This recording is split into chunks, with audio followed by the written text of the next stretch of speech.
Let's talk about Kringla.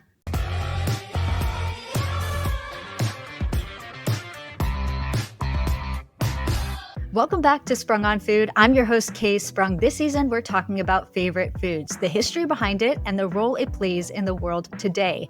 Joining me today is actor, writer, improviser, and voice talent, Rebecca Hanson. Rebecca, welcome. Hi, thanks for having me. So excited to be here. Well, I'm very excited that you are here. Not only are you a super talented individual, but I was delighted by your food selection because it was one that I was not familiar with before you had mentioned it. So that always excites me because I'm like, cool, I get to learn more about this thing too. So your favorite food is Kringla. Yes. I need to know all about why this is your favorite food. Tell me all the things. Well, I am of Norwegian heritage, and I'm fortunate enough to know quite a bit about my heritage. And so Kringla is a Norwegian treat that my family we primarily have it every Christmas, but it's not specific to Christmas or Yule. You can make it anytime you want, but it's a special treat for me, and like the ultimate like Christmas break, school's out when you're a kid and it's snowing outside if you grow up in the Midwest like I did, and you don't have to be at school early and you can kind of have whatever you want for breakfast. It was always Kringla and chocolate milk. Like that's the ultimate to me, like Christmas vacation breakfast. Even as an adult, it's the one time I will really, hit it hard and have, chocolate milk and Kringla for breakfast. But yeah, it's a sweet, but not super sweet, not quite pastry, not quite a cookie, but it's a sweet treat that my family and many other Scandinavian people enjoy. I love that. And the chocolate milk combo is that classic, or is that like a Rebecca twist? Okay. That is totally me. I really like, if I could have chocolate milk every day, I would. But is that right? Yeah, I really love that too. But no, I only have it. The chocolate milk I only have once a year. Kringla I will have more once than a year. Yeah. Oh, I try to because it could be a real problem. This is silly. Now we're going off on a tangent. But yeah, sometimes, sometimes moderation is a hard thing. And so, yeah, I got to really be cool with the chocolate milk. No, here is one thing that I was talking with my sister about. Another thing about Kringla that a lot of people enjoy is sometimes a lot of people like to put butter on their Kringla and eat it. I prefer it straight up. I grew up with butter on it. And then at some point in like teenagehood or maybe even early adulthood, I was like, I'm just going to try this out with Kringla or without the butter. And I preferred it. So I'm probably the only one in my family that will eat it straight up. Otherwise, like most Norwegian things, Kringla is a vehicle for butter. Ooh. And so you've found yourself to be, I suppose, more of a purist. And what do you think is maybe the difference, or what kind of lended to you saying, you know what, butter, I don't really need you here? Yeah, which it's interesting because I do love butter and I put butter on a lot of other things. Don't get me wrong, but there's something about, I think it's just like, the purity of the flavor of the Kringla, and everyone has different Kringla recipes. So there are some recipes that might lend themselves a little bit better to butter. Or if you have a piece, like there's not a bad piece of Kringla, I'll just say that. But there are some that I prefer. Is the butter like but the butter can kind of mediocrity? If someone has maybe put a little too much, I don't know, like nutmeg, or if there's just sometimes there's just kind of a aftertaste that I can't quite like peg, then I'll slap some butter on that. But my mom, my sister, my aunt, I think most of my cousins, I think even my stepmom, like they all rock that butter on the Kringla, and I take it stock, as my dad would say. So, yeah. Well, I think that's a testament to at least the ones that you're eating. Is that your own recipe or your family's recipe, the one that goes without the butter? Most of them go without the butter. My favorite recipe is from this kitchen in Story City, Iowa, and I don't even know if it's still operating, but there was a place called Smuck's Kitchen. And for my wedding 16 years ago when I got married, I really wanted like Smuck's Kringla at my wedding, and I wasn't sure if it was going to happen because I had emailed them. I was living in Chicago at the time, I didn't really receive much of a response. And then like a couple days before my wedding, this shipment of, kringla had come in. And so I was able to have Smuck's kringla at my wedding, which was a dream come true. And Smuck's, the way they do it, the consistency of their kringla, I think Smuck sometimes puts a little almond extract in, which I like. You could substitute the almond for the vanilla for almond. So yeah, there's just something about Smuck's, SMUK apostrophe S, like that's the family's last name. That's my favorite ultimate kringla recipe. I like my stepmom's recipe quite a bit. My grandma Hanson had a specific way of making it that no one else does, and I've tried that, where after it's baked, you dip it in water and then dip it in sugar. So there's like a little bit of a crunch on top with the sugar, and that was really yummy. And I don't think, maybe that was one of the first ones too that I was like, oh, this doesn't really need butter because of the sugar on it. Right. But grandma tried to teach me how she did it, and I could never master the way she did it. And I think even my aunt can't quite, like, none of us can make kringla quite like my grandma Hanson could. So that recipe, as much as I love it, I can't do it because I can't do the dip the right way. And my sister and I have tried that. My sister uses a combination of a couple people's kringla, and that's kind of become my new favorite. Oh, I like it. So you got to take the best parts of the ones that you enjoyed and make it into a super kringla. Yeah. Thank you. A super kringla. Super kringla. Yeah. I love that. Well, before we started recording, you had sent me a photo of some of the cookies that you have made, and I was like, I'm going to respond to you, but I'll tell you here, so there were no spoilies. Right. So when we scheduled this and you had introduced your food that I was not aware of prior to, so I found a recipe. I made them. Oh, they were delightful. Really? It was one person's recipe, but it came kind of like, top of the results. So shout out to their SEO. And then it was their grandmother's recipe. So I was like, that kind of sounds legit. Yep. And I'd have nothing else to compare them to. Sure. But what I experienced will not be the last time that I make them. Oh, yay. Oh, I'm so happy. That's exciting. Yeah. It's not an overly sweet, No. It is a treat, and it's not a cookie. It's not a cake. Okay. So what shape did you make, may I ask? Yes. So I tried two different, and maybe I will put a pin in that until we kind of start uncovering a little bit more of the detail, and I will I'll keep you in suspense. Intrigued. I know. We'll just have to wait and see. And of course, to better understand and appreciate our food, got to know where it came from. Today, we're taking a cozy stroll down the snowy streets of Scandinavian history, specifically into the kitchens of Norway, where a humble little pastry known as kringla has been making mouths happy for centuries. And to just get it straight, right out the gate, no, it's not the same nor similar to the Danish kringla that you may have had your first taste of at the Trader Joe's bread section. So where did kringla come from? How did it end up a staple at Christmas tables, Lutheran potlucks, and Midwest coffee dates? We're about to untangle the deliciously twisted history of Norwegian kringla. Let's start with the word itself. In Old Norse, kringla means circle or ring, though the baked good itself often takes the shape of a figure 8 or soft pretzel-like loop. So technically, if you want to be a linguistic purist about it, the original kringla wasn't so much a cookie as a geometric descriptor. And the word kringla was first used not in the kitchen, but in literature. If you've ever heard or never heard of Heimskringla, that's a collection of sagas about the kings of Norway, compiled in the 13th century by Icelandic historian Snorri Sturluson. The word Heimskringla literally means the circle of the world. So before it was dunked in coffee, kringla was a part of a cosmic metaphor. Rebecca, did you know about this origin of the name? I had no idea. I love this. Mungatuk, many thanks for teaching this to me. This is so exciting. Okay. No, I had no idea.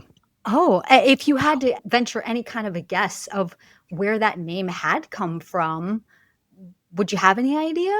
Or it's just like, I knew it as this and this is what it is? I mean, that's what's sad. I kind of knew it as that. I wondered if, because I've been curious why there are kind of two different shapes. And I grew up with the infinity one. So when my stepmom made it in that pretzel one, I was like, what? Oh, wait, what? It kind of blew my mind. And I thought maybe it meant something about cake or, sweet. I had no idea. No idea. Okay, thank you. I love this. Well, hang tight. We've got more to go. I can't wait, girl. Okay. Now, Kringla's shape and concept bear a striking resemblance to the pretzel, as you just mentioned, which was developed by Catholic monks sometime around the 7th century. The pretzel's looped form is believed to represent, Rebecca, do you know what that shape represents? No. Or want to take a guess in your wildest dreams what it might be? Go for it. Delight me. Yeah. Yes. You will phone a friend. The friend is me. I will help you out. So it's actually arms folded in prayer. And does that make sense to you at all if I say that? Or I mean, yeah, I guess so. As I'm sure. Yeah. So, I mean, when I read that, to me, I was like, prayer, what? And so I was like, this is prayer hands. And I'm trying to find where's the hidden pretzel there? And I couldn't figure it out. So I had to look it up. Yeah. And it's like, and I'll describe it for anybody who's listening as a podcast, but it's like this. You see me? Sure. Yeah. Like kind that. So almost like, not to sound morbid, but how one would lay in like a casket. Like an open casket. Sure. You see people so I guess but the pictures that I saw, I guess people pray that way too. So, hey, however you want to do it. Sure. I mean, go ahead. And people were like, yeah, that's right. Yeah. This was also the help me sign when I was a body character at an amusement park and we couldn't speak when we were inside. And maybe someone was like coming to, people love to attack people inside body character suits. So I couldn't shout for help. So this was our help me sign. So our handlers would be able to come. So and in a way too, it's like, please help me, Jesus. I don't want to die in this bodysuit. Yeah. Well, and wouldn't you know it, as Christianity spread across Europe, so did the pretzel form. When it reached Scandinavia, it mingled with local baking traditions, and kringla turned into a thing. The pretzel even became a symbol of religious devotion and good luck in many parts of Europe, and those meanings held on in Scandinavian culture too. Because it wasn't just a snack, it was a symbol of hospitality. And in some older Norwegian traditions, a sweet kringla might have been used as a wedding or baptismal treat. And now I have not been to a Catholic church before. I'm assuming currently in today's landscape, they don't have a lot of pretzels there. But are there any other foods that you can think of that would be very fun in pretzel form? I'm sure there are forms of as my dad would say, tube steaks or sausages in that form. Ooh, a sausage in a pretzel form. That's really fun. Could you imagine that at at Oktoberfest or something? Yeah. Wow. I could see that. I'm not a big sausage girl, but I feel like for people who like it, hey, that'd be real fun. Yeah, I think just from a visual I don't partake in, if it's a veggie sausage, sure. So I don't partake in those either, but I just think the whimsical imagery of it just sounds like, how could that not be fun to eat? I know, right? Yeah, those are the top images that pop in my head of pretzel formed foods. Hell yeah. No, I think that's a gold star suggestion. So sausage makers out there, artisans, get on it. You've got a new project. It's going to sweep the nation. Yeah, it really will. Now, here's where things get interesting and a little complicated. Okay. There's not just one kringla. Dun, dun, dun. There are two distinct types. The yeasted kringla of Norway and the cookie-style kringla developed by Norwegian Americans in the Midwest of the United States. Let's break them down. In Norway, the traditional kringla is a yeast-leavened bread, more akin to a sweet roll or soft pretzel than a cookie. It's mildly sweet, airy pastry, usually shaped into a figure 8, pretzel shape, or a loop, sometimes topped with pearl sugar and occasionally flavored with cardamom or anise seed. This was the kringla you may have found at kafetid, the beloved Norwegian coffee break, or served during special occasions like weddings or Christmas Eve. It's not a sugar bomb. It's the kind of gently sweet, yeast-raised baked good designed to pair with coffee and conversation. Its closest cousins, Finnish pulla or Swedish kaffebröd, all modestly sweet, perfect for a quiet afternoon pause. So Rebecca, were you familiar with this yeasted version? No, that's fascinating to me. I can't even imagine that. But this makes sense. The sugar aspect, that makes sense as to how my grandma Hanson made the non-yeast kringla, but because she's the only one that I know of who did that sugar top. My other grandma, my other family members did not. So this is very interesting to learn that aspect. That blows my Aha. mind that it could be a yeast recipe. And I would Hmm. love to go to Norway right now and try that. Now, fast forward to the 1800s when thousands of Norwegians immigrated to the United States. They settled in chilly regions like Minnesota, Iowa, Wisconsin, and the Dakotas. Now, you might be wondering, why did so many Norwegians end up in those states? Was it the lure of frozen lakes and long winters? Well, sort of. In the mid 1800s, Norway was going through a rough patch. The economy was tight, farmland was scarce thanks to strict inheritance laws, and industrial jobs were nearly non existent. If you weren't the eldest son, odds were you weren't inheriting much more than a wooden spoon and a strong work ethic. So the US started offering 160 acres of free land under the Homestead Act of 1862. It sounded like a dream, especially to farmers who knew how to wrestle food out of cold, rocky soil.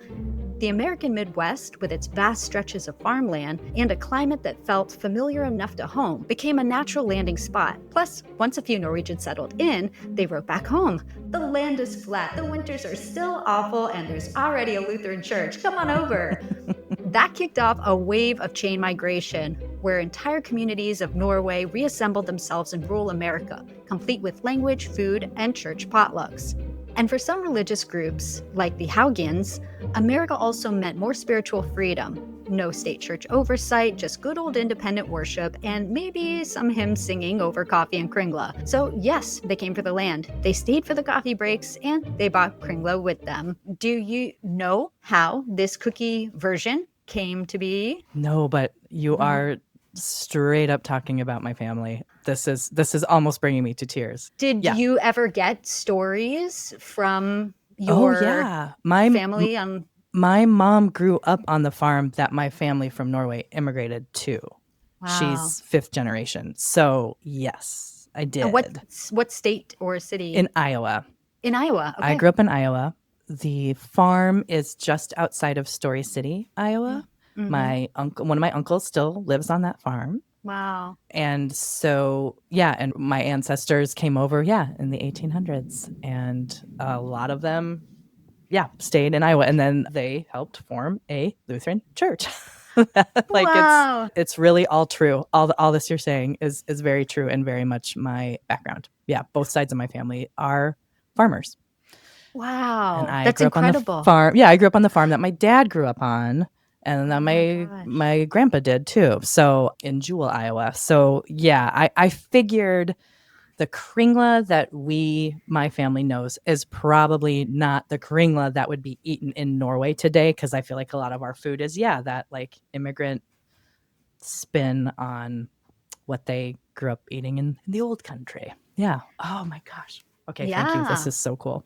Oh, I'm so glad. And I'm so glad that this is accurate also. Yes, it is. It is. Sweating under the collar here. Be like, I hope this is right. No, I'm just kidding. So far, so good. Yes, so far, so good. Well, we'll keep it going and I will answer your question now of how this cookie came to be. Yes.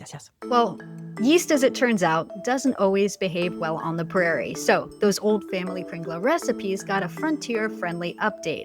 Instead of yeast, home bakers started using baking soda or baking powder, often paired with buttermilk or sour cream as leaveners. The result? A soft, cakey cookie shaped in that signature figure 8, but with a texture more like a tender biscuit or a very mild sugar cookie in a similar vein of a loft house cookie, if you will. This is the kringla many people in North America grew up with. So what really separates the old world kringla from its Midwestern cookie cousin? One is bread-like and rooted in festive Norwegian tradition. The other, a cookie by classification, but a heritage artifact by spirit. Different textures, same twist, both deliciously valid. Now that you know that there is this yeast version kringla, do you feel inspired or intrigued to maybe make the two side by side and do like a taste test? Yes. In fact, I'm going to recruit my sister to help me with this because even though I'm the oldest, my sister, when we are in the kitchen, she's the one in charge. So I definitely want to try that and just see, and see it, taste it, yeah, I think my whole family would be on board for this, for Do you think sure. that there is anybody of an older generation within your family that might have experienced it or very well knows about it or even has a recipe? Gosh, that's a good question. Yeah, I'll have to ask some of my aunts to see if they know, if they have ever heard of this. I can't wait for them to hear this also. This is gonna be so cool. But yeah, Maybe there's like I'll a ask. secret recipe box somewhere. Who Yeah, right, knows? right. Because again, it's interesting. My grandma Chernongel's Kringla recipe is slightly different than my grandma Hanson's. Hmm. My stepmom's is slightly different, so we all have these different twists. But yeah, I've never seen a yeast recipe. So yeah, well, I'll do some detective work on both the Chernogel and Hanson side and see if we know anything. Oh, we can This have, is so there can cool. be like a family Kringle off. I'm not sure if that's Right? a thing, but like, why not? You can bring your Yeah. chocolate milk, make that your one time a year. This could Sure. be Sure. fantastic. It could really, yeah. Mhm. Imagine all the butter we'll go through. Oh my lord. Well, today Kringla is more than just a nostalgic bite of Christmas past. In Norway, you'll likely find the yeasted Kringla in bakeries, cafes, homes, especially during holidays or coffee hours. They're sometimes plain, sometimes iced, and occasionally sprinkled with sugar. In the US, especially in places with strong Norwegian American communities, it's the cookie-style Kringla that reigns supreme. It's also being rediscovered by a younger generation of bakers who want to preserve or reinterpret their heritage. Kringla is a story of this heritage expressed through baking and how one shape, a loop, a twist, a figure eight, can carry meaning across oceans and generations.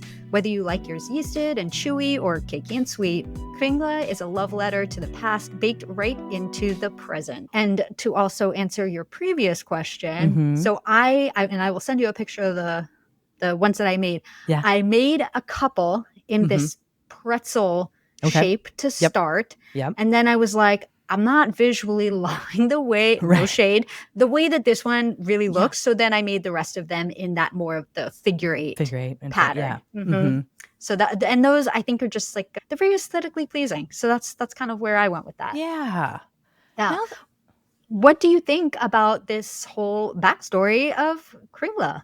I just love it so much. And now I'm almost wondering if the Smucks recipe that I do really love, that I had ordered for my wedding and stuff, and because their shapes are so nice, because there's space between like the eight, there's space. When I was home in Iowa in November, I was at a grocery store and there was Kringla that you could buy there. It was not Ooh. Smucks. I thought about picking it up, but because my stepmom makes Kringla so often, I'm like, I don't want to bring other Kringla into the house. Sure. But I only bring this up because it stopped me in my tracks, because I saw a piece of Kringla, or like a little bag of Kringla of color I had never seen before, and I feel like it's almost blasphemous. Oh no.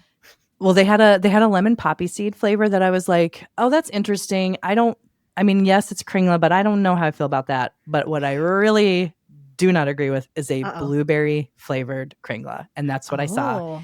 And it was this kind of not quite purple, not quite blue. Like, it was an unfortunate color. It kind of read almost a little like, I'm not feeling well, gray. Yeah, like seasick gray, I would call it. Yeah. And I just thought, boy, usually I'm someone, I try to be fairly open-minded and, I don't want to, what is the phrase? I don't want to yuck anyone's yum. Sure, yeah. But the blueberry Kringla, and I came home and I told my dad and my stepmom, I'm like, I just saw blueberry Kringla. I don't know how to feel about it. And they both were like, yeah, that's what? That's kind of strange. And so now I'm kind of kicking myself for not picking it up and, like trying it, but we just didn't. So maybe next time I'm at my dad's house and in that part of Iowa. Also, it's like about an hour and a half north of where I grew up, where he lives currently. So you have to make the trip, yeah. different counties, different Norwegians up there. Who knows? That's true. I don't know. Yeah, it could be a reimagined or a modern take on it, where, to be quite honest, so no shade, but as you were saying it, I was like, dang, blueberry with that flavor sounds pretty bomb, because it almost it just, sounds hella delightful. But sure. I think where they miss the mark is with the marketing of it, because so pros and cons. Pro, they clearly were using real blueberry and no artificial flavors because it turned that color. So we know A for effort there. Right. But where they failed is like, nobody wants to see a pastry or cookie that looks like it's under the weather. Yeah. Not the most appealing or appetizing. So they got to work on that. Right. But flavor wise, I don't know. I might be sacrilegious here and say sounds pretty awesome. Yeah. When I thought about, I do have a friend who loves bagels, grew up eating bagels, grew up on the East Coast, so all this stuff. But when you talk to him about a blueberry bagel, he loses his mind. He's like, that's not a bagel. No. That's not a bagel. So I kind of felt like, am I being that friend of being like, there's a blueberry kringla. Well, with a food that might feel a little niche, it still has a few pop culture moments. A charming children's book, Gnome Makes Kringla, features a holiday baking storyline where a gnome and a family spend 2 days creating kringla. It highlights the warmth, patience, and familial bonds baked into this cookie tradition. At Disney World's Epcot Norwegian Pavilion, the Kringla Bakerio Cafe features a sweetbread, not cookie, version of kringlas. Sometimes they drizzle theirs with chocolate, according to their pictures. And while kringla itself isn't the central feature, it's commonly baked and sampled at Scandinavian heritage events like Decorah, Iowa's annual Nordic Fest started in 1967. Rebecca, can you think of any other moments in pop culture where kringla made a mark, or any final words that you have about your favorite food? I mean, you can get kringla at Scandinavian Days in Story City, Iowa. That's another fest. It's not as big as Decorah's, but it is somewhere where you can get it. And when I lived in Chicago, there was a suburb that would have a 17. Mai parade. 17. Mai is the 17th of May. It's Norway's Constitution Day. And you could get krumkake there, and you could sometimes get kringla there. I've always been curious. I still haven't been to Epcot. I've been to the Magic Kingdom, never been to Epcot. And now this makes me want to go more, because I do know that they had a section of Norway. Sorry, what am I saying? Like a Norwegian land? The Norwegian Norway. Pavilion is what they have Thank there. You. Yeah. And I always, I thought maybe it'd be fish, and I'm a bad Norwegian where I don't really love a ton of fish, because I am a girl from Iowa. So it has, You're or the if they best had of both worlds. Right. Or if they had kumla there or something like that, I'd be interested to see how they make their kumla, which is a savory meal. It's potatoes, it's ham, it's flour, it's all the Midwest / Norwegian heavy hitters. But no, I've been curious about that. And when you had said that there's chocolate on theirs, I would definitely try a chocolate drizzled kringla and see how that goes. But I can't believe there's a book about. I mean, of course, there's a book about making kringla. What is it? A nomad makes kringla? Is that a gnome? A gnome, a little gnome, a little, like a little kind with of the hat and the kind of like a little Scandinavian gnome, huh? Mm-hmm. Oh, yeah. Wow. I can also send you the link for the info of the book. Wow. You could really make a whole event out of this. You get the book, you get your two kringlas together, you get your chocolate milk, you got the butter on the side, you got blueberry ones in the corner where nobody will notice them. There are so many things to be had. I mean, kringla is kind of the infinity sign. So there are infinite possibilities with kringla. And I just need to be open to that. Let the shape of it guide me as to what kind of flavor experiences you can have and texture experiences you can have with kringla, right? That was beautiful. Rebecca, thank you so much for sharing your love of kringla and helping me to tell its story. Thank you for knowing the difference between kringle and kringla. First of all, I really appreciate that. And thanks for wanting to do this. When I had given you suggestions, I thought, is this too ridiculous? No, I'll just throw it out and see. And I'm so glad that you said yes to it. And thank you for teaching me about my own traditions and heritage. I love it. I'm honored, and it's my pleasure. Thanks for watching. You can find links and more info in the description below. Don't forget to give this video a thumbs up and subscribe to the channel if you haven't yet. See you next time.